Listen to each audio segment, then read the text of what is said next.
Hey,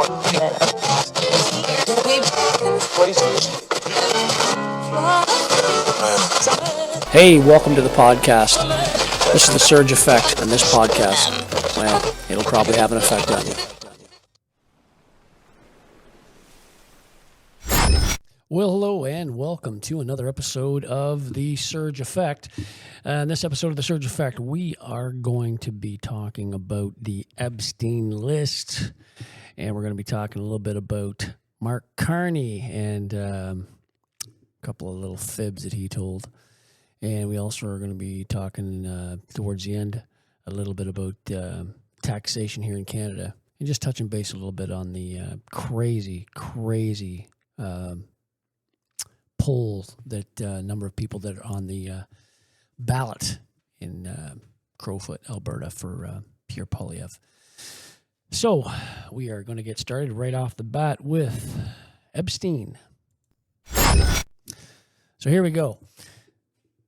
The very first one, of course, is Pam Bondi saying that there is a list.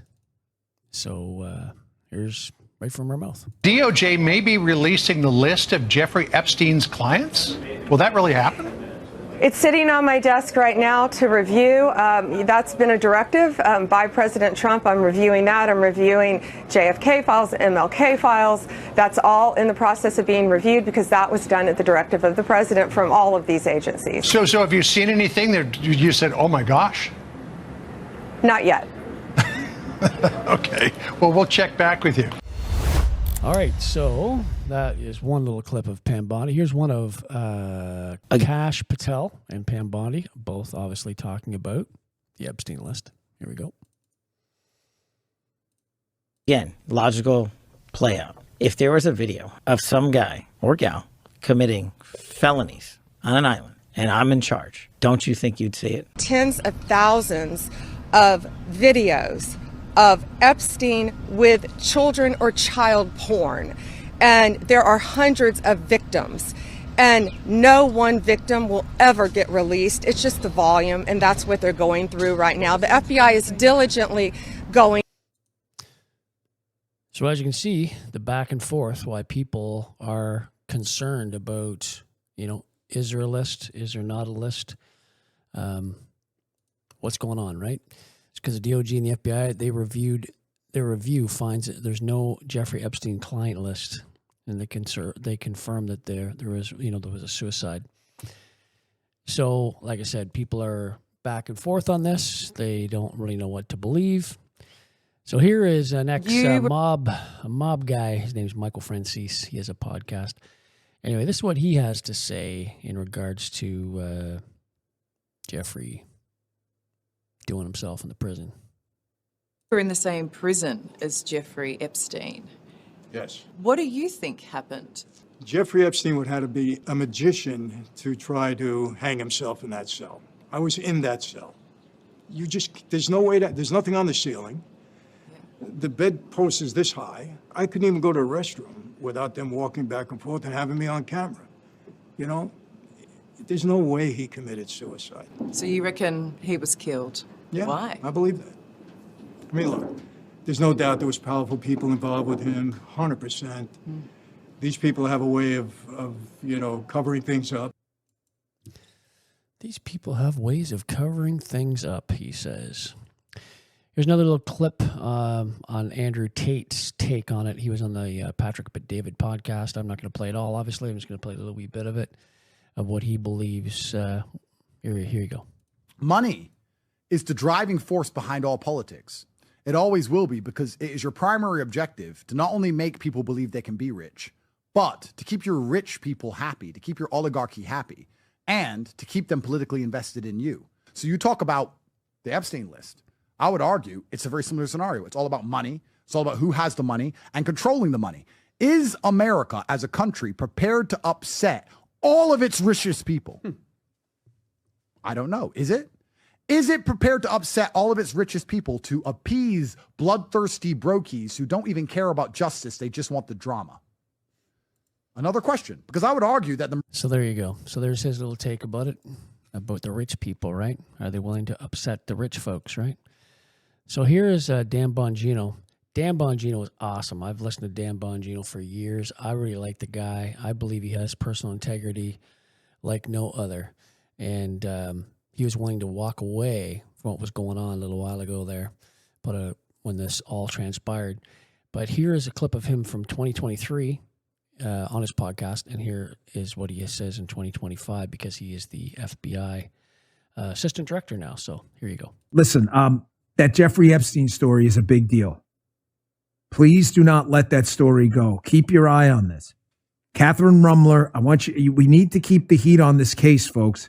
There are a lot of people who are knee deep in the Washington swamp who are not telling you the truth about serious allegations out there that Epstein may have had video and audio of people out there doing things they shouldn't have been doing. And you should be asking yourself the question, how is it that all these people, the CIA director, the Obama fixer, Bill Clinton, all intersected paths with Jeffrey Epstein? Jeffrey Epstein isn't with us anymore, and nobody seems to want to talk about it. Outside of a few entrepreneurial media outlets saying, hey, this is a big deal. He killed himself. You want me to? I've seen the whole file. He killed himself. So there you go. That's what Dan Bongino says as the FBI director towards the end at the Maria Martaloma's interview. So here's another Harvard law professor clip. First, it's going to be of Dick Durbin. So Dick Durbin is a Democrat, and this is what he had to say literally just yesterday. Senator Durbin. 2 weeks after the Senate confirmed Pam Bondi as Attorney General, she told Fox News the list of Jeffrey Epstein's clients was, quote, sitting on my desk right now to review, end of quote. 6 days later, Bondi released binders of documents related to Epstein to MAGA influencers. But the documents she released were already publicly available. The absence of any client list led to a predictable, immense blowback. Attorney General Bondi then returned to Fox News, the mothership, and made another startling claim, that a whistleblower told her that the FBI withheld thousands of pages of documents, and then she promised the country would see the, quote, full Epstein files.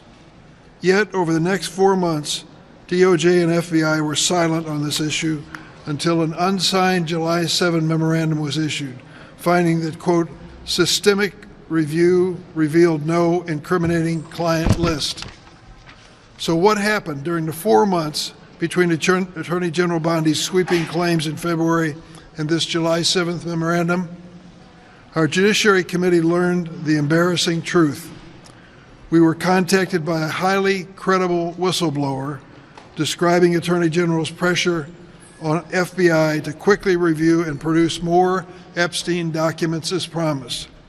For 2 weeks in late March, the FBI assigned approximately 1,000 personnel in its Information Management Division and hundreds of additional agents from the New York field office to work 24-hour shifts to review and produce more Epstein documents. These officials were told to, quote, flag any records in which President Trump was mentioned. Essentially, agents were pulled out of their field from their work combating narcotics and violent crime to review this mountain of documents. Other important FBI work was effectively shut down, according to the whistleblower. So keep in mind, Dick Durbin is a Democrat, but that's what he was said literally yesterday in regards to what was going on with the list. This next clip I have to show you is of Alan Dershowitz. Alan Dershowitz is actually a constitutional lawyer. He had actually defended Epstein in the past, and one of Epstein's accusers actually accused Alan Dershowitz of wrongdoings, and he actually exonerated himself from all that, from evidence. Anyway, this is what he had to say in regards to this, because he is in the know. So this is why people say about, is there a list, is there not a list, what's going on, where's the information, true, false, all that stuff. So here's Alan Dershowitz, and this is what he has to say. Harvard Law Professor Emeritus Alan Dershowitz has come out with the bombshell claims that he knows for a fact that the Epstein list exists and exactly who is on it. With a hand to God, he says the list is being suppressed to protect the individuals on that list, but he is bound by judge-imposed confidentiality to remain tight-lipped on the details. Let me tell you, I know for a fact documents are being suppressed. And they're being suppressed to protect individuals. I know the names of the individuals. I know why they're being suppressed. I know who's suppressing them. But I'm bound by confidentiality from a judge and cases, and I can't disclose what I know. But hand to God, I know the names of people whose files are being suppressed in order to protect them, and that's wrong. Commentator Bill O'Reilly agreed, saying the list was suppressed to protect reputations of innocent Epstein associates. I talked to President Trump man to man, eye to eye, on St. Patrick's Day about this and the Kennedy files and the King files. It was all one conversation. And he said, and I agree, there are a lot of names associated with Epstein that had nothing to do with Epstein's conduct. They maybe had lunch with him or maybe had some correspondence for one thing or another. If that name gets out, those people are destroyed because there's not going to be any context. Media doesn't care about context. So you can't do that. You can't destroy human beings by putting out the files, whatever they may be. He then went on to demand that all information be released after he was wrongly accused. We want total transparency on this. Every single document, no redaction. That's what I've said from day one. I waive any of my rights to privacy. Anything there is about me, I'm happy because it will be exculpatory, because I know I haven't touched a woman other than my wife from the day I met Jeffrey Epstein. I don't even hug people, but I was falsely accused and I was able to prove it, and I was able to prove it through documents, and I want other people to be able to disprove false accusations through documents, but these documents are being suppressed and withheld. Online. So there you go. So that basically, in a nutshell, is what Alan Dershowitz had to say, is that there was, in fact, a list. And this is what just dropped just the other day as well. This was from people working for Trump, and I will play this last clip here with the Epstein, and we'll move on to Carney. Back to our top story now. The U.S. Deputy Attorney General Todd Blanche says he wants to meet in person with Ghislaine Maxwell. She is in federal prison for aiding Jeffrey Epstein, and the House Oversight Committee has just voted to subpoena Maxwell, compelling her to appear for a deposition. Joining us now is the former Deputy Assistant Attorney General John Yoo. John, good to be with you. President Trump was asked about this a moment ago when he was with the president of the Philippines in the Oval Office. This is what he said about Todd Blanche going to talk to Ghislaine Maxwell. Listen here. Yeah, I don't know about it, but I think it's something that sounds appropriate to do. I didn't know that they were going to do it. I don't really follow that too much. It's sort of a witch hunt, just a continuation of the witch hunt. What do you think of the whole idea? Because certainly you would think, as close as she was to Jeffrey Epstein, that she holds the keys to the kingdom. John, good to be with you. This is a remarkable step. The Deputy Attorney General does not go around meeting with federal inmates or even meeting with people who might turn state's evidence in ongoing cases. So this is a sign of how serious the Trump administration thinks this is, how worried they are that trust in the administration is eroding, is that they got to call out the really big guns to get involved, like the Deputy Attorney General. On the other hand, you have to ask, how much does Ghislaine Maxwell know anymore? So now they are obviously going to go talk to Ghislaine in prison, and they're going to go from there and see what happens with the list, no list, who's on the list, who does it involve, right? All right, so now we're going to move on to Mark Carney, and this is what Mark Carney had to say back in March 26, 2025, just before, obviously, the election, in regards to what he owned. So here we go. Do you have any, in Stripe and Brookfield, do you have any equity stock options? I actually don't own directly any stocks in those companies. Okay. Just to be clear, I own nothing now. I own nothing but cash and personal real estate. Second. So here's another little clip, of course, of Doug Ford. And he's praising Carney what a great guy he is. It's refreshing to some of us that have been around this table for some time to have a prime minister that has our backs, that are out there. He's a great community builder, and he's a brilliant businessman. And I'm confident that he's going to take the business approach to our federal government that we haven't seen for a long time. Oh, he's going to take the business approach, all right. That is a fact. So here's some of the holdings that Carney has. There's some right there because he actually made them public. And, of course, at the bottom, in that highlight area, it says entities being screened out of abundance of caution because they have been identified by the Office of the Conflict of Interest and Ethics Commissioner, based on the public record as the date of the establishment on the Prime Minister's blind trust. Right there at the bottom, 30, 31, 32, of course, says Brookfield Properties, Brookfield Investments, Brookfield Multiplex, right? These lists go on and on and on. Here's this. That's up to, scroll down through that, Brookfield. It goes all the way up to 82 and goes actually all the way up to 103 companies. And he also has money in stock, over 500, almost 600 companies that he holds stocks in. So what's that again? Do you have any, in Stripe and Brookfield, do you have any equity stock options? I actually don't own directly any stocks in those companies. Okay. He doesn't own any stocks in any companies. No stocks in any companies. Bam, bam, bam, bam. Then you have a person like Doug Ford saying what a great guy he is and a trustworthy guy he is. And a trustworthy guy that he is. And I'll leave that up to you. Going to move on now to taxation, just because of all the spending and whatnot that goes on now. Carney, of course, has dropped billions of dollars all over the planet on the behalf of Canada. Missed opportunities, of course, with Trump by doing great deals. And I'm just going to show you a little picture here of our taxation since 1961.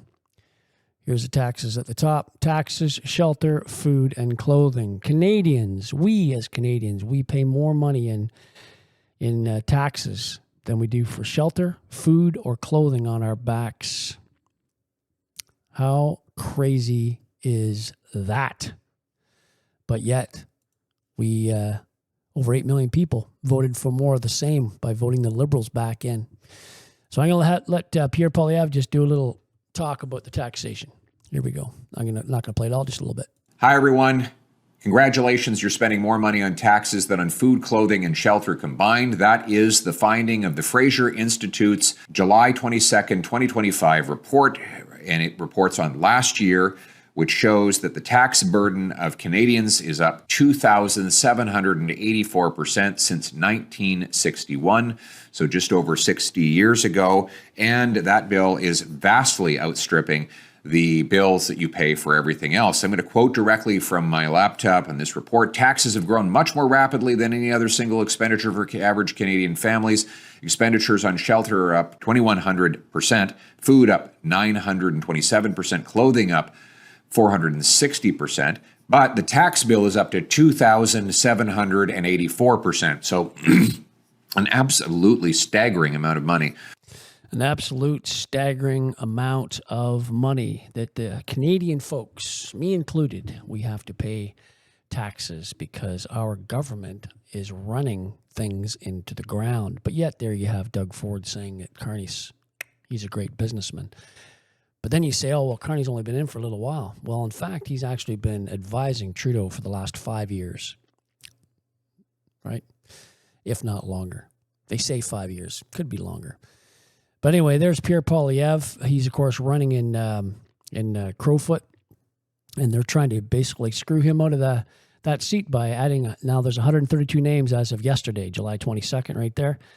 There are 132 names of candidates, lists on that list. and you're wondering how long that list is, this is a list from his other riding that he lost, because there was 91 people on that list. Look at that ballot. Imagine trying to count that. The people that put that into play, they need to, I don't know, be charged or cease and desist. Election Canada should not allow this to happen. And actually, Pierre Poilievre wrote this letter the other day, on the 22nd, actually, to the Honorable Steve McKinnon, talking about, we are writing demand action against a blatant abuse of our democratic system. The so-called Longest Ballot Committee has once again declared its intent to flood the ballots, this time with over 200 names in Battle River Crowfoot by-election. They've already registered more than 100 names in the last election. A lot of these people, too, they don't even have websites. A lot of these people don't even have contacts. They're not even out knocking on doors. I think it's a blatant slap in the face to Canadians by doing this. It is a slap in the face to all Canadians. And I think you should get a hold of Elections Canada as soon as you possibly can and let them know how you feel in regards to what's going on out there in Alberta. Okay, anyway, that's the end of today's podcast. It's only 20 minutes long, 21 minutes long. I tried to keep it short and sweet. Sorry to rush you along there. It's been a week or so or longer since I've dropped a podcast. I've had all kinds of things on the go, but life gets in the way, as they say sometimes. Anyway, I'd like to say thank you for subscribing. Don't forget to share these videos. It helps with the algorithm on YouTube. And I always like to add as well that everyone is going through something in their life. Every single person that I've ever run across have things going on in their life. They have things that they're trying to get through, trying to push through, and trying to work through. And I always end my podcast in saying you have to do one thing. That is keep moving forward. You got to keep moving forward. There's nothing for you back there. Yesterday is history. Tomorrow's a mystery. Today is the present. That is why it's called a gift. And anyway, everyone, until next podcast, cheers.